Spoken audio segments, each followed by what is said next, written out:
Hey guys, welcome to the outdoors. I have two reasons to do this video today. One is, well, it's a really nice day outside and I wanted to go outside. And then the second one is because this will be my first book review for the money books that I'm reading. And this book in particular kind of kicked off what Brad and I are trying to do. We have always lived paycheck to paycheck. We have always hoped that at the end of the month we have enough money. There have been lots of times in our life where we are searching for change to try and buy, our next lunch. Or I remember when we had our first apartment, our electric got shut off, our water got shut off at one point. And looking back, it really does have to do with this mindset of money, because even after I was working a 9-to-5 job and I was working for the state of Ohio, you would think that it was enough for us to go ahead and live on, but I still had that same mindset and I was still processing my money the same way. Oh, we have money in there, let's go spend it. Not that we were buying extravagant things, but there's definitely more control when you're actually looking at how much you can spend. So the money funnel system, what I liked about this book was the fact that they have you put all your monthly bills, like your priority monthly bills, into a separate checking account. And from that account, that is going to automatically pay all those bills for you. They say that you can do it. Who is it? It's Jaime and Cristina Farias. And they say that you can go ahead and keep paying checks out of this, or manually take the money out and pay whatever bill it is. But I think that in this day and age, it's just so much easier to have the money deposited into the account and then automatically withdrawn. And it's in a separate account. They call it a locked account because it is not money that you're going to be spending. If you do have any type of debit card for this, you don't use it unless it's being used to set up the automatic payment for whatever bill it is. I like the idea of this because then when you do get down to the end of the month, you're not sitting there going, okay, what bills do we have left? How much can we pay? You know that those bills are already going to be paid. You know that the money is set aside.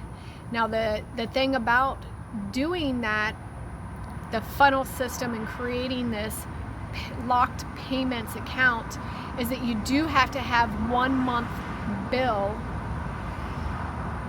in that account before you can start using it. So you wouldn't just, there's no way that you can start this account and pay your current month bills. You have to put aside money and accumulate it, or find a way to accumulate money so that you have a full month's bills paid before you start not living paycheck to paycheck. There's different ways that they suggest that you can do it. You can do it by cashing in stocks. Maybe you can sell a few things around your house. That's one of the things that Brad and I are doing. We've recently just switched phone carriers, well, internet carriers, and so we have the old mobile device. Well, it's still a perfectly good device, it just doesn't work with our new plan. So now we're going to be selling that, and that will help to fund our payment account. So in the locked payment account, the suggestions that they have to go in there, those are going to be things like your mortgage, your car payment, your car insurance, water, gas, electricity, cell phone, there's a couple other things that they suggest. For Brad and I, it is going to be, we don't have a mortgage, we don't have a car payment. We've been very blessed with that. That is something that we worked on, and we were blessed through several different people, and that's another video. But a couple years ago, the car payment was made, and then with the RV, you know, we had mentioned previously that Grandma, when she had passed away, that's one of the reasons we were able to get our RV is the blessing that she had left us. So going back to our payment accounts, for our locked account, we are going to have our car insurance, which comes out. It's also our home insurance, because we do full-time RV insurance. And then, so that's every 6 months, and that's actually a very large chunk. So if you take your property taxes, and you take your home insurance, and you take your car insurance, and you put those, and your house insurance, and you put all 4 of those things together, that's going to equal about what we have to pay. So it's one of the largest payments we make. So we definitely need to put money aside every month to where we can fund that in 6 months. We're not going, oh no, we got this big payment again, how are we going to do this?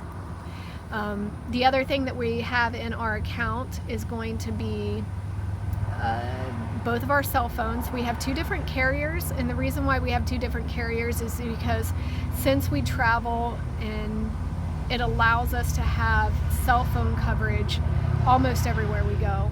Brad's through AT&T, I'm through T-Mobile, and if we ever get into a blank spot for one of the phones, the other phone usually has at least okay service for us to be able to make phone calls and get internet access.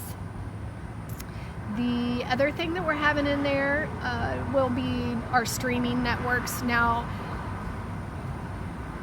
Brad and I are going to do a video together about things that we have really looked at, and we're going to start taking out of our, not only our payment accounts, but out of our grocery as well, because that's our other big expenditure, is our groceries with all of our food allergies. But I do want to mention that we do have streaming service, so that's going to be in there. Zofia has a program that she likes to use for school, and that's a yearly payment. I say she likes to use it because it's kind of a gaming type learning activity.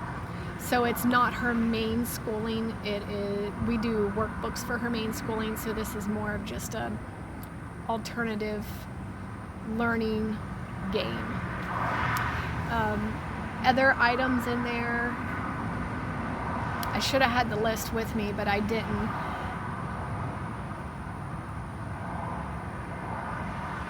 So I've got the insurance, I got the streaming, got the cell phones.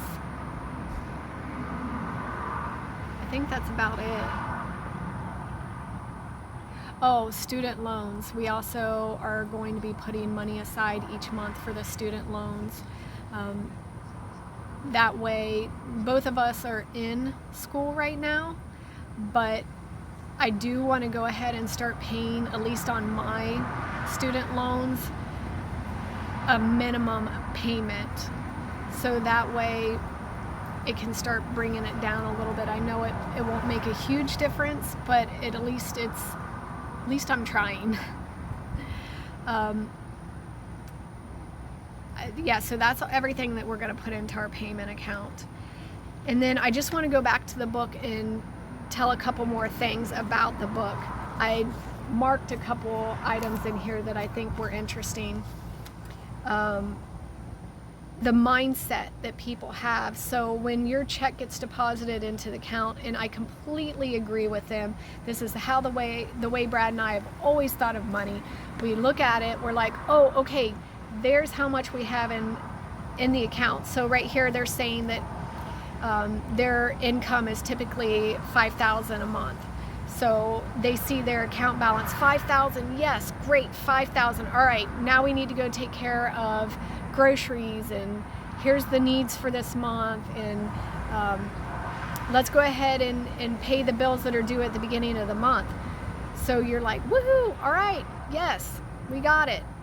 But really they're saying that $3,000 of that needs to go towards their household bills. They're important household bills that must get paid every month. So really, when you get your check deposited and you see that $5,000, you're like, great, oh goodness, we made it, another month. Now we've got $5,000. That is you playing a mental mindset game with yourself. You don't really have that amount. You only have $2,000 left over to pay that you can use for groceries and gas and whatever else you do during the month. So having that $3,000 already taken out immediately allows you to go, okay, $2,000 is really what I have to work with, not $5,000. And this is a game. We play it every month. Oh yeah, we got our money deposited into the account. Okay, great, this is what we have. No, it's not really. We really need to have the money set aside for our household so that we don't have things coming up where, you know, on the RV, maybe we need a new tire. Okay, well, we take that out of our whole monthly balance, and then at the end of the month, we don't have the money we need to pay Brad's cell phone bill because his bill comes out at the very end of the month. So it's these mental mindsets that we have to remember, and that's why I love the account activity and having that locked account for your household payments. The other thing that they said here on page 63 is that they're, as a married couple, they're in constant communication with each other. And what's funny about that is Brad is at the store right now buying groceries, and I can see the little pop-ups for the messages. We've already talked on the phone probably at least 10 times just because we're in constant communication. Not that he's asking my permission to buy anything, but he's letting me know, hey, this is on sale. Do you think it's better for us to get this week for our grocery bill, or should we not? You know, we made a list before he left, but of course, once you get to the store, if the price, like the price of eggs right now, you know, we're trying not to do the eggs. We're trying to do something else until that egg price comes down a little bit. Now, I know they are starting to come down, so next week we'll probably go buy some eggs. But the point is to be in constant communication. It's not that he's asking my permission as to what he should buy, but he wants to let me know, hey, I found a better deal on this, or there's times he'll call me when he's out, maybe he's grocery shopping or doing some other errand or helping someone out, and he calls me, he's like, hey, I'm starting to crash, I really need to stop and get a sandwich somewhere. I'll be like, okay, that's just that communication, so we know exactly where we are with our spending account. We know how much is in the money, and there's no surprises.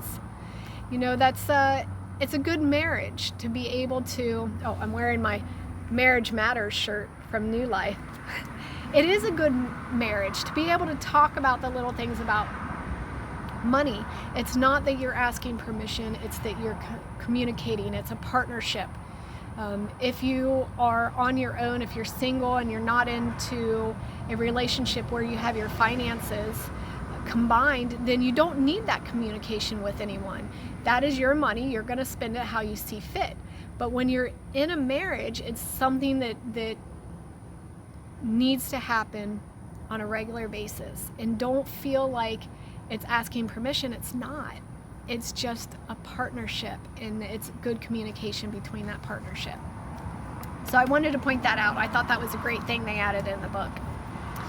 All right. And then, oh, cash in hand jobs.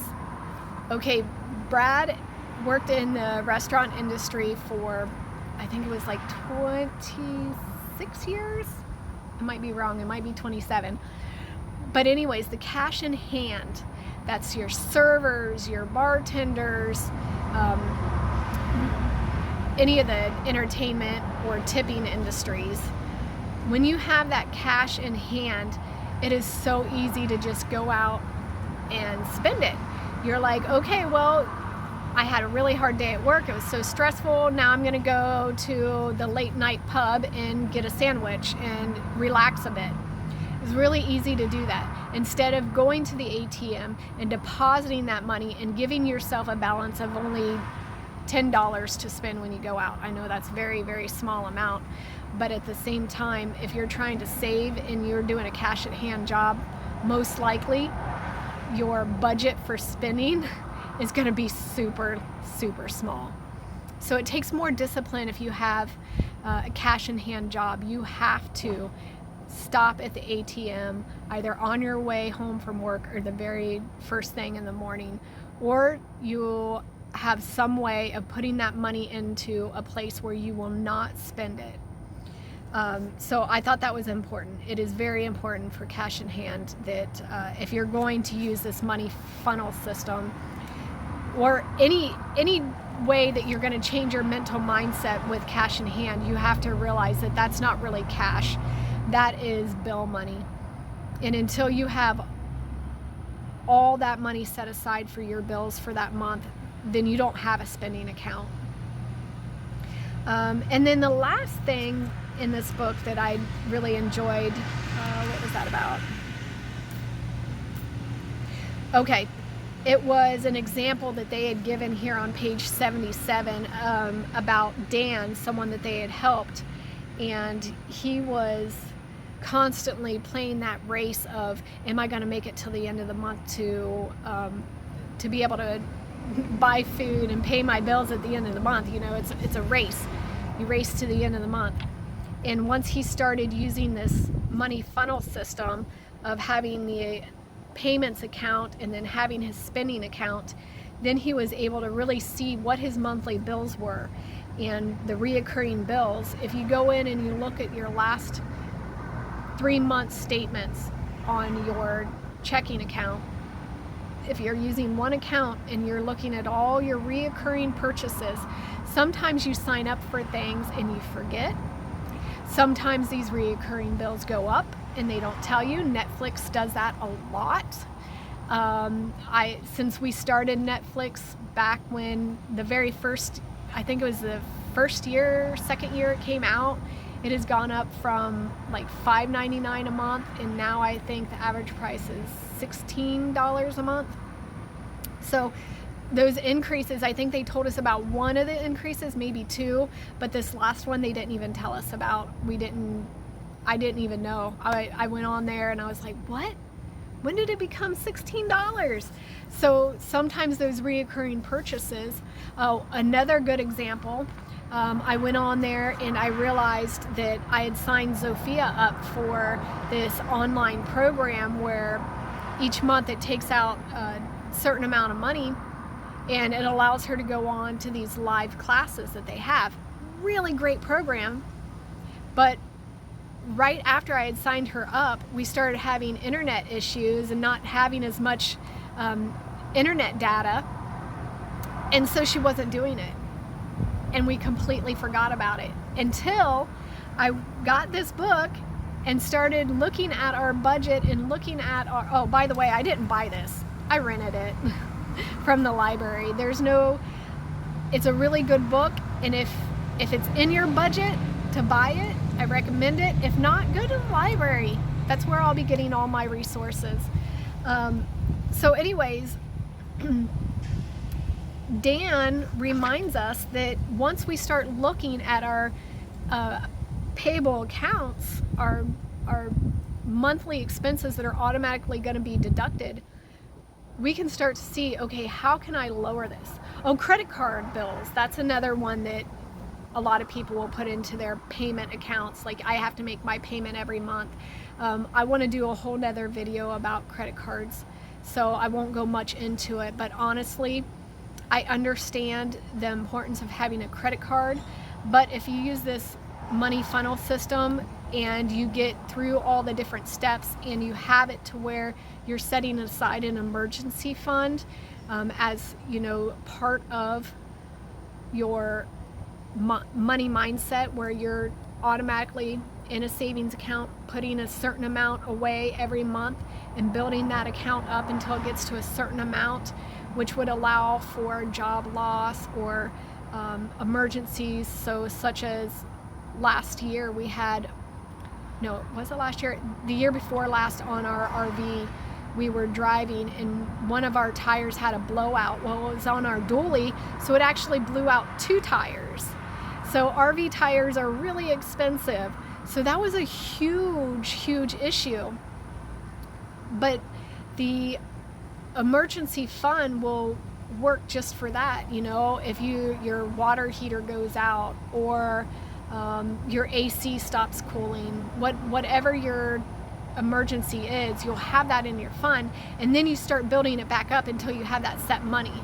So they recommend between 3 and 6 months pay. So for them, they try to keep $12,000 in that emergency fund. And I know for me and a lot of other people, $12,000, what? Okay, so that would be way higher than what Brad and I would need. If we were to look at an emergency fund, it would probably be more around the 5,000, maybe 6,000 area, because that would cover an emergency that we would have. And then some. So if we have, because you know how it works, you know, one thing breaks and another breaks and then something else happens. So that would cover more than one emergency for us. So you have to really figure out what you would need. We're not at that step yet. We are still looking at setting up our payment account. Now I do have the payment account set up. I have the checking account number. We are going to start funding it very soon. And like I said, we're trying to sell a couple of items so that we can start funding that, and then we can start using it. So Dan just the story of Dan in here that Jaime and Cristina are telling us about is when they helped Dan. Dan was like, yeah, you know, now that I'm really looking at all these payments, do I need them? So Brad and I had a conversation about Netflix. Do we need it? I don't know. We're still talking about it. We might make another video together. With the classes for Zofia, well, she hasn't done them yet, so we are going to give it a day or two to see how she does with the online classes. If she does them, if she likes it, great. It may be something that we keep. If not, we're getting rid of it. I think that was about, just finding ways to reduce and being aware. The money mindset that you need to have,